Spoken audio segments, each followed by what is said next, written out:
12वं ज्योतिर्लिंग असलेल्या श्री कृष्णेश्वराच्या मंदिराचा कळस हा तारेच्या आधारांवरती टिकून असल्याचं समोर येत आहे। प्राचीन असा हा सोन्याचा कळस 6 ते 7 महिन्यांपासून वाकडा झालेला आहे आणि हा कळस खाली पडू नये म्हणून तो तारेनं बांधण्यात आलाय।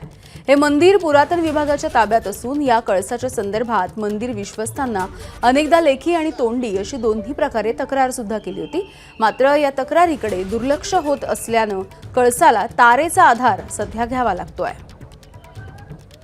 रोज मंदिरात मी दर्शनाला येतोय तर बऱ्याच दिवसापासून पाहतो हा कळस वाकलेला आहे। कळस हा सगळ्यात भूमिकाचाच कळस आहे। देशातून अनेक कोट्यातून लोक येतात आणि काही लोक जाताना रस्त्यानं जातामध्ये गर्दी जाता येत नाही तर कळसाचं दर्शन घेतात। ते दर्शन सरळ व्हावा या निमित्तानं सगळ्यात गोष्टींना त्याची काळजी घ्यावा आणि तो कळस सरळ करावा। एबीपी माझा, उघडा डोळे बघा नीट।